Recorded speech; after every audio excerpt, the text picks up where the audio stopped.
او یو بل ارمان لا ترې دوا غواړم لاس یې اوچت کړمه نو تا غواړم یو بل ارمان لا ترې دوا غواړم لاس یې اوچت کړمه نو تا غواړم خدایا لوریانو له مې رور ورکې کمزورې شوی یم امسا غواړم خدایا لوریانو له مې رور ورکې کمزورې شوی یم امسا غواړم د اوو ځمکو اسمانونو خدایا په جړا ستړی شوم خندا غواړم د اوو ځمکو اسمانونو خدایا په جړا ستړی شوم خندا غواړم په زنځیرونو به مې خود تړي چې لیونی شوی یم رڼا غواړم په زنځیرونو به مې خود تړي چې لیونی شوی یم رڼا غواړم او چرته چې امن او رڼا ډوبېږي چرته چې امن او رڼا ډوبېږي زما په داسې ځای کې سا ډوبېږي چرته چې امن او رڼا ډوبېږي زما په داسې ځای کې سا ډوبېږي خوند د بجلی نه اخلي نورې صوبې او په اوبو کې پښتونخوا ډوبېږي چرته چې امن او رڼا ډوبېږي زما په داسې ځای کې سا ډوبېږي خوند د بجلی نه اخلي نورې صوبې او په اوبو کې پښتونخوا ډوبېږي او کله د رور کله د خوره وخي یو سړی پولې په سسکوره وخي کله د رور کله د خوره وهي یو سړی پولې په سسکوره وهي لاس کې عکس د ورک شوي بچي لارو کې چغې څوک سرتوره وخي یو لیونی دی او دا ستا د لاسه لاس مې په ظلمو باندې روره وخي یو لیونی دی او دا ستا د لاسه لاس مې په ظلمو باندې روره وهي څنګه زما قاتلان نه پیژنې ما پسې چغې ستا د کوره وخي څنګه زما قاتلان نه پیژنې ما پسې چغې ستا د کوره وهي دغه مشر د نظم غوښتنه کړې ده ابرار صاحب وایي چې نظم ووایي نو زه چې زلمی وم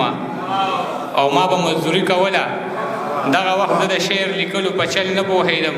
ما به په کلو کې سیکل باندې سکریمان خرڅول چې به د چا د دیوالې سوري ته ودرېدم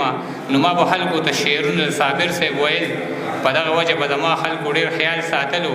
چا به اوبه راوړې او چا به راله چای راوړله په ما د دې ژبې د هغه وخت نه ډېر احسان دی یو ځل یو کلي ته خولې ورننوتم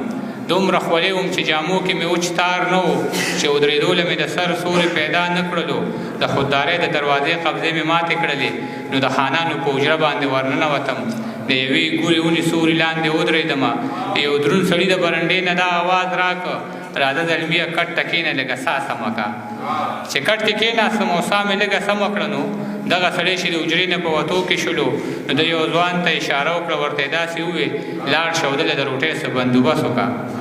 هغه روټۍ راوړه او په کټ کې راسره کښېناسته هغه روټۍ دومره پستې وې لکه نرم مالوچ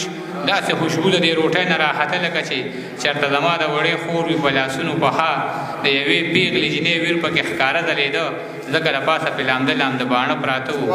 دا په اور نه وه دا د چا په اسویلو پخه وه زه یې حیران کړم او ما ترې تپوس وکړه ستاسو په کور کې دا روټۍ څوک په مشین پخوي هغه وی نه زمونږ په کور کې ورندار ده زما په سره ګرمۍ کې چې د اور څومره کارونه کېږي نو دا به ټول زما د دغې ورندار په لاس وي او بیا چې ژمي شي یخني راشي او پوما راشي بیا چې په کور کې د اوبو څومره کارونه کېږي نو دا به هم زما د دغې ورندار په لاس وي وجود مې وبوګنېده بیا مې ترې تپوس وکړه د دې جینۍ د لاسه کم داسې قصور شوی دی چې موسمونه یې هم ټول د زندګۍ خلاف دي هغه وی دا مې مونږ رور له په سوره کې کړې